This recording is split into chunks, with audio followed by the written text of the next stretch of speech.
나는 내 마음에 이르기를 자 내가 시험 삼아 너를 즐겁게 하리니 너는 낙을 누리라 하였으나 보라 이것도 헛되도다. 내가 웃음에 관하여 말하여 이르기를 그것은 미친 것이라 하였고 희락에 대하여 이르기를 이것이 무슨 소용이 있는가 하였노라.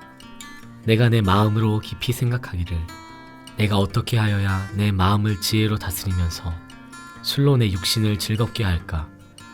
또 내가 어떻게 하여야 천하의 인생들이 그들의 인생을 살아가는 동안 어떤 것이 선한 일인지를 알아볼 때까지 내 어리석음을 꼭 붙잡아둘까 하여 나의 사업을 크게 하였노라. 내가 나를 위하여 집들을 짓고 포도원을 일구며 여러 동산과 과원을 만들고 그 가운데에 각종 과목을 심었으며 나를 위하여 수목을 기르는 삼림에 물을 주기 위하여 못들을 팠으며 남녀 노비들을 사기도 하였고 나를 위하여 집에서 종들을 낳기도 하였으며 나보다 먼저 예루살렘에 있던 모든 자들보다도 내가 소와 양떼의 소유를 더 많이 가졌으며 은, 금과 왕들이 소유한 보배와 여러 지방의 보배를 나를 위하여 쌓고 또 노래하는 남녀들과 인생들이 기뻐하는 처첩들을 많이 두었노라.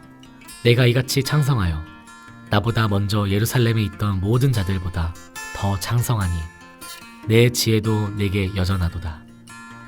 무엇이든지 내 눈이 원하는 것을 내가 금하지 아니하며 무엇이든지 내 마음이 즐거워하는 것을 내가 막지 아니하였으니 이는 나의 모든 수고를 내 마음이 기뻐하였음이라. 이것이 나의 모든 수고로 말미암아 얻은 몫이로다. 그 후에 내가 생각해본즉 내 손으로 한 모든 일과 내가 수고한 모든 것이 다 헛되어 바람을 잡는 것이며 해 아래에서 무익한 것이로다. 가정예배를 드리는 사랑하는 성도 여러분들에게 하나님의 은혜와 사랑과 평강이 함께 하시기를 기원합니다. 오늘은 전도서 2장 1절로 11절의 말씀을 근거로 해서 절망과 생명 사이에서라는 주제로 말씀을 드리고자 합니다.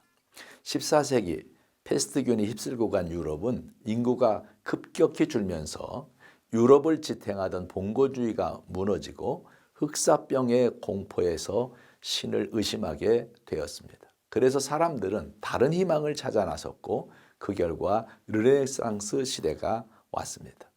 신의 시대가 끝나고 인간의 시대가 열리는 순간이었습니다. 이 시대는 노벨 문학상을 수상한 까뮈의 페스트라는 작품의 배경이기도 합니다. 흑사병이 알제리 한 도시를 덮치면서 사람들이 겪은 전투를 다룬 내용입니다. 자기도 모르는 사이에 페스트균에 감염되어 다른 사람에게 전염시키는 상황은 모든 사람이 가해자이고 피해자가 되는 것입니다. 마치 현재 코로나 바이러스의 공포에서 벗어나지 못하고 있는 우리의 현실과도 같습니다. 이 과정에서 까뮈는 연대 의식 속에 인간다움을 추구하는 것만이 희망을 불러올 수 있다는 메시지를 던졌습니다. 한마디로 말하면 인간이란 무엇인가에 관한 질문을 던진 작품입니다. 저는 오늘 전도서 말씀을 통해 세상의 모든 것이 헛됨을 인지하면서 절망과 생명에 대해서 생각해 보고자 합니다. 세상을 보면 절망입니다. 이 지구에 현재 78억 명이 넘는 인구가 살고 있지만 모두 다 한 시대의 시간에 편승하여 여행을 떠나 사는 것입니다. 한 가지 하나님이 보실 때 다른 점은 어떤 사람은 절망을 안고 살고 있고 어떤 사람은 생명을 안고 사는 사람으로 구별될 뿐입니다.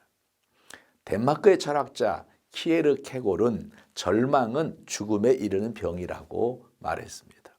오늘의 전도서 말씀은 다윗의 아들 예루살렘 왕 전도자의 말씀입니다. 우리가 알다시피 다윗의 아들 솔로몬은 온갖 부귀영화를 다 누린 사람으로 알고 있지만 그가 깨달은 것은 세상에서의 모든 것은 다 헛되다는 것이었습니다.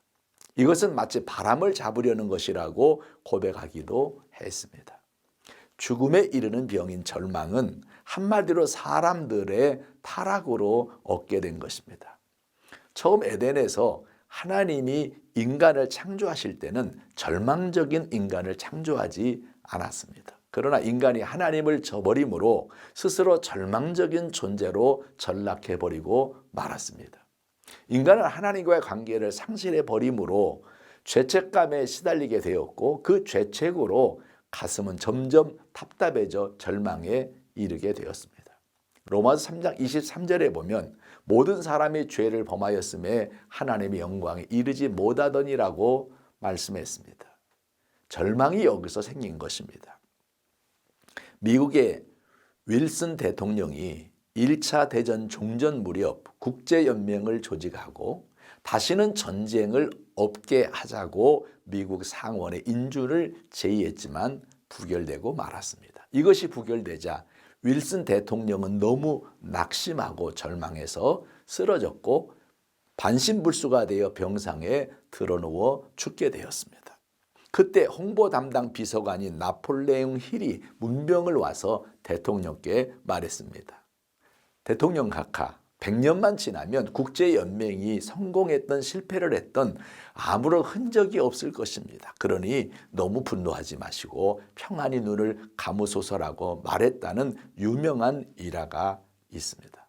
사랑하는 여러분, 이 세상에서는 아무것도 영원한 것이 없으며 헛되고 헛되며 헛되고 헛된 것입니다. 그러므로 절망을 이겨내야 합니다. 세상은 살아갈수록 눈에 안 보이는 운명이라는 강한 손길을 느끼게 됩니다.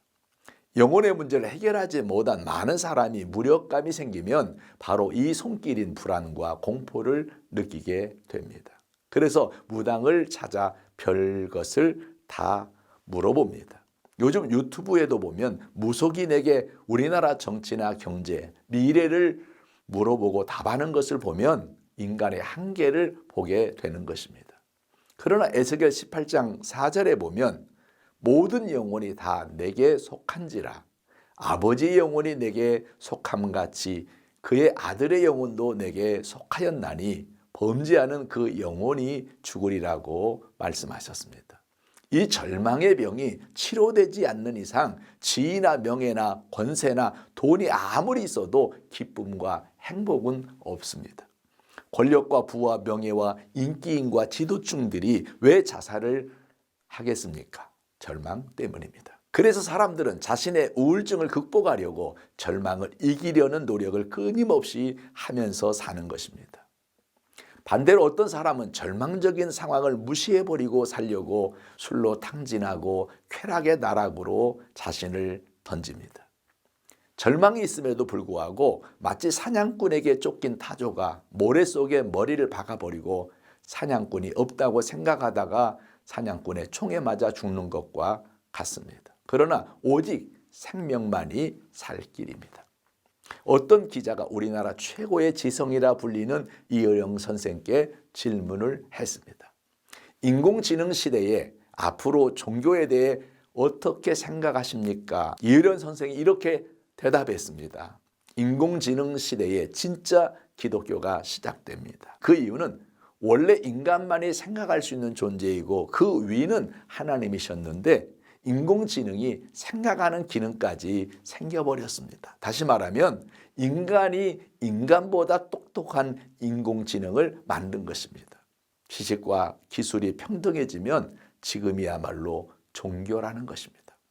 덕이 있는 사람, 관용이 있는 사람, 하나님을 잘 믿는 사람, 기도할 줄 알고 생명에 대한 귀중함을 갖게 되는 앞으로는 지성의 시대가 아닌 영성의 시대라는 것입니다.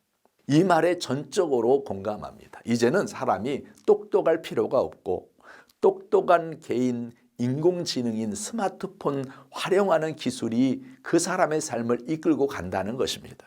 그러기에 앞으로는 영성시대다. 정보시대에서 영성시대가 온다라는 것입니다.